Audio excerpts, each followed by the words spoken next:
Hi everyone, Emily from Focal Point Bookkeepers here, and today we are going to go through this mid-year financial planning worksheet together alongside a profit and loss report in QuickBooks to assess how your year is going so far, reflect on your performance, and create some goals for the remainder of the year. So pulled up here, I have a profit and loss report. If yours looks different, you might be in modern view. Let me pull this over a little bit. And you should have a button or a link that says switch to classic view if you want to follow along exactly as you see on the screen. So the default reporting period is going to be last month, and I've adjusted to look at the whole year by selecting year 2 last month and then display columns by month to see the breakout monthly of revenue and expenses. A lot of times this can help two ways. You can see trends and identify where you're generating more income in which particular months, as well as expenses. Are they being allocated to the correct month? Are there months where you're spending more and why? So it can help you dig into those things. And aside from that, it can help you audit your bookkeeping and make sure that you've processed your transactions appropriately. Perhaps there is a month that's double and then 1 month is 0. And that's an indication that some of your transactions are being posted to an incorrect month, or you might find somewhere in your expenses that something is missing entirely from a month. So if I notice that there wasn't any dollars for rent in the month of March, then perhaps it accidentally got recorded to a different category, and I'd want to correct that before going through this exercise. So after a little bit of review and auditing, we can dig into what your total revenue is so far. So in this report, we can see clearly here that this would be the total revenue. Total expenses are below, and I'm going to scroll all the way down to this number here. This is total expenses.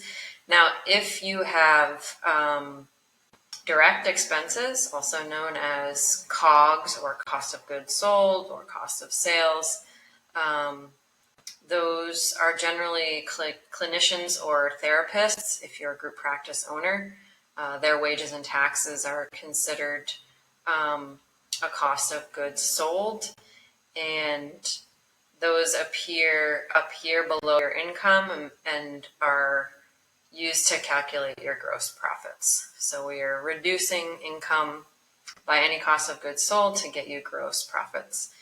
In this case, this particular practice is a solo practitioner, doesn't have employees, so doesn't have that as an expense up there. Long-winded way to say that if you've got some expenses up here, you need to add them to these overhead expenses down here to get your total. And then estimated net income is the difference of those two. So take your total revenue, subtract your expenses to arrive at your net income, noted here as operating income because they're funds that are operational. So service fees and then business related expenses, unlike things like interest and taxes, which are not operation expenses. So this net operating income figure would belong on this line here. And some follow-up questions regarding taxes. Have you saved about 25% of that? Yes or no? If not, how much have you saved? And that can kind of perhaps create a goal for you moving forward to identify how much you would need to save to catch up, and then project forward by probably just doubling that for simplicity if you're not planning to grow in a drastic way for the rest of the year. All right, so moving on to additional goals. Have you set any revenue goals for the year? If you did, what was it? What's your progress toward that goal? So as an example, maybe you set a 70,000 for these first 5 months here, and you are at 67. We are going to divide your total income so far divided by that goal, and we'll see that you're about 96% of the way. So off slightly, but pretty close. So progress towards that goal. Do you want to adjust it for the second half of the year? So you can think about this in two ways. One is, what do you want your total fiscal year revenue to be? Perhaps continuing to use an example here, perhaps it's 150,000. And you've already made 67, so let's back that out. And that means you need to continue to earn 83,000 for the remainder of the year. And there are 7 months within that time period. So we'll just divide that by 7. And that would give you a monthly breakout, but also a total to kind of guide you when you do have months that are slower perhaps, or the other situation where you're really busy in particular months. Having the total can kind of help you, and you can adjust as needed using this monthly average. All right. How much have you paid yourself? So what the total is there. A couple of notes on that. If you are on payroll, then your owner's salary does appear on the P&L. In this example, it looks like the owner is transitioning most likely to an S-Corp, which is typically the point at which you put yourself on payroll and are paying yourself as an employee of your business rather than just taking a draw. So here we see those dollars coming through. If you are not actually paying yourself via payroll, using a payroll provider, your distributions are classified as owner's draw or distributions, and those appear on the balance sheet.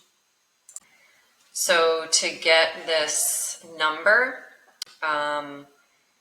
you are grabbing that figure from the balance sheet, all of the money you've paid to yourself, or if you're on salary, you're grabbing this.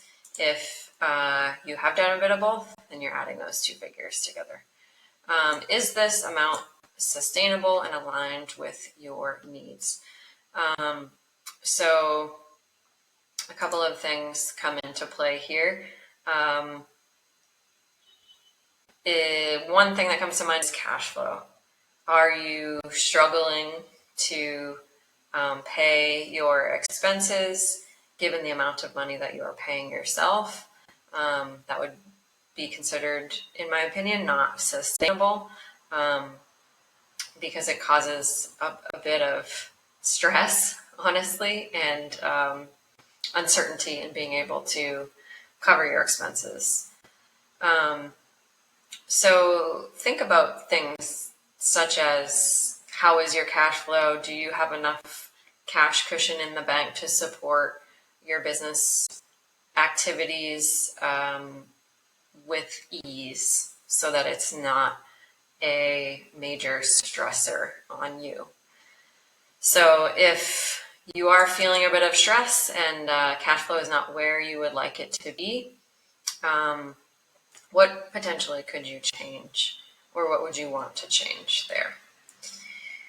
Planning for upcoming expenses. These are more of bigger or non-recurring things that you might need to do some additional planning for.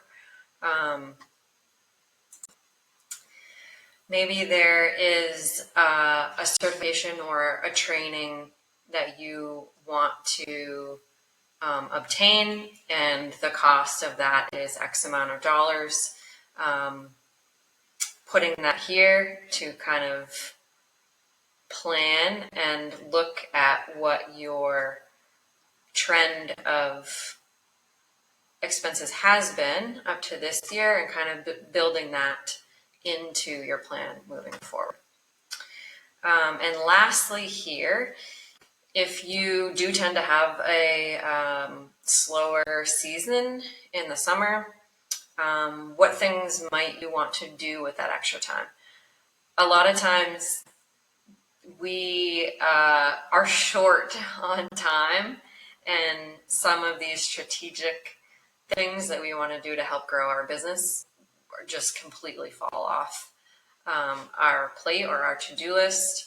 And this is a great opportunity to add that in if you find that your client load slows down a bit in the summer. So maybe you've got some catch-up work to do to even get to this point, and organizing and updating your bookkeeping, updating your service rates. So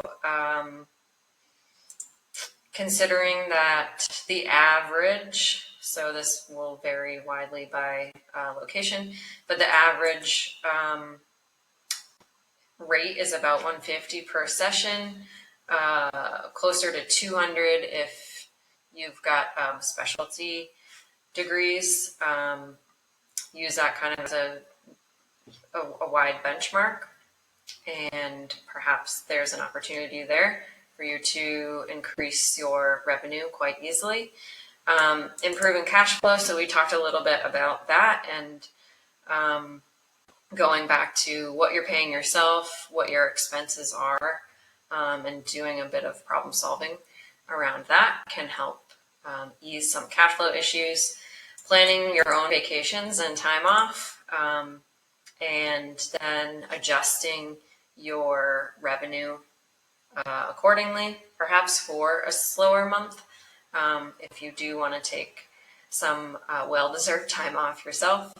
Financial goal setting, so digging a bit deeper, if desired, then was laid out in this worksheet. So this worksheet really focused on revenue and projecting that out for the future year, but maybe you want to dig a bit deeper into that and look at your expenses and create some goals around that as well.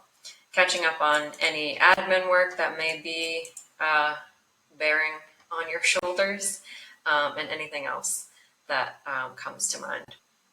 And just being intentional about what can help move you forward and what can help give you peace of mind is really the goal of this worksheet. So I hope this was helpful, and please don't hesitate to reach out with any questions if you have follow-ups. All right, thanks so much. Take care.